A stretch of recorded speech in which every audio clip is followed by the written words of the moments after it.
Today, we're diving into a text that's almost 3,000 years old, and yet somehow it has sparked revolutions, it's defined leaders, and believe it or not, it's still revealing new secrets. So how does an ancient scroll hold that much power?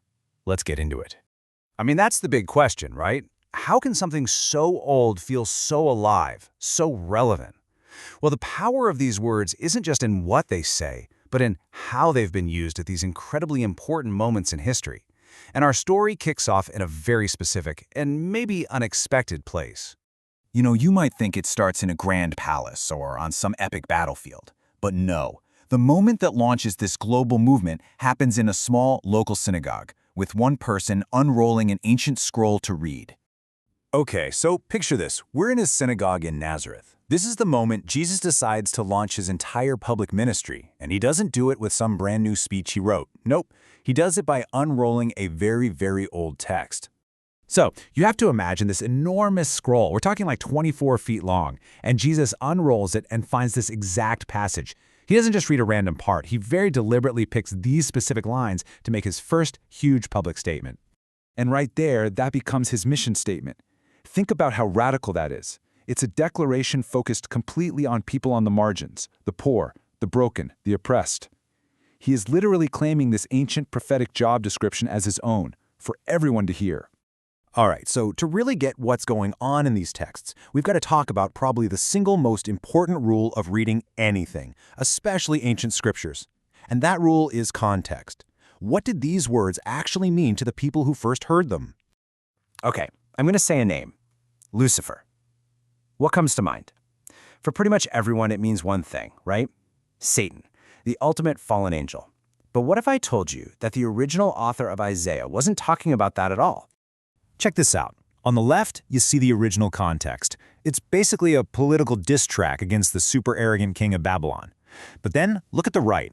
Over time, this human, earthly ruler gets transformed into this massive, cosmic figure of evil. And that shift completely changes how you read the text.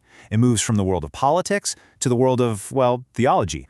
So how in the world did that happen? Well, it was a slow burn over centuries. First, the original Hebrew word, which just meant morning star, a fancy title for the king, gets translated into Latin as Lucifer. Then, these really influential early Christian thinkers, the Church Fathers, started reading it symbolically. They saw the king's pride in his fall as the perfect metaphor for Satan's rebellion. And that interpretation became so powerful that it basically erased the original historical meaning for most people.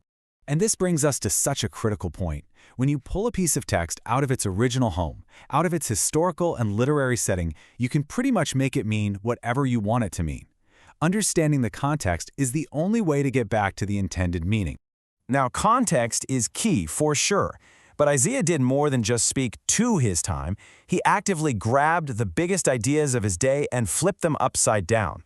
It turns out sometimes the best way to defeat a powerful story is to hijack it. There's actually a name for this technique. It's called demythologization. I know, it's a mouthful, but the idea is actually pretty simple. You take a myth that everybody knows and you twist it to make a brand new, even more powerful point. Okay, so in the ancient world, all around Israel, there was this huge myth. Every year, the land would dry up and seem to die. Why? Because Mot, the god of death, had swallowed Baal, the god of life and rain. It was their way of explaining the seasons. And here is where Isaiah does something absolutely brilliant. He takes that story that everyone knows and he completely reverses it. He says, oh no, you have it backwards. At the end of time, it's not going to be death swallowing life. It's going to be Yahweh, the God of Israel, who will swallow up Mot, death itself, for good. He totally breaks the power of the old myth by showing his God is bigger than their entire cosmic system. But Isaiah wasn't just about tearing down old ideas. He was also about building up this incredibly radical new vision for the future of humanity, a vision of peace and reconciliation that, frankly, is still a challenge for us today. He paints this amazing picture. He describes a highway connecting Egypt and Assyria, and you have to remember, these were two of Israel's biggest, baddest historical enemies, with Israel right there in the middle. But get this, it's not a highway for armies, it's a highway for worship. And then he drops this bombshell. Can you even imagine what it was like for an ancient Israelite to hear God call their sworn enemy, Egypt, my people? Or the brutal Assyrians, my handiwork? These were terms that were supposed to be for Israel alone. It's this vision of universal peace that just completely shatters the idea of national borders. And this whole idea is wrapped up in the Hebrew concept of shalom. We translate it as peace, but it's so much more than just the absence of war. It's this deep sense of completeness, of wholeness, where things that were once broken or enemies are now integrated and working in harmony. It's about a world that is solid, sound, where everything fits together just right. So, to wrap up, let's look at how our understanding of this ancient text is still changing and getting sharper, all thanks to modern archaeology and what has to be one of the greatest discoveries of the 20th century.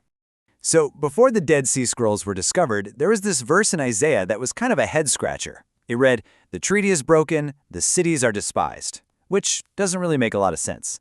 But then, in the scrolls, they found a tiny copying error from centuries ago. The original word wasn't cities, it was witnesses.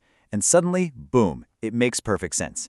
Because ancient treaties always had witnesses. To break a treaty was to despise the witnesses who guaranteed it. And to put this into perspective, the Isaiah scroll they found was 1,000 years older than any other complete copy they had. That is a gigantic leap back in time. It gave scholars this incredible, unprecedented window into the text's ancient history. But here's the most stunning part.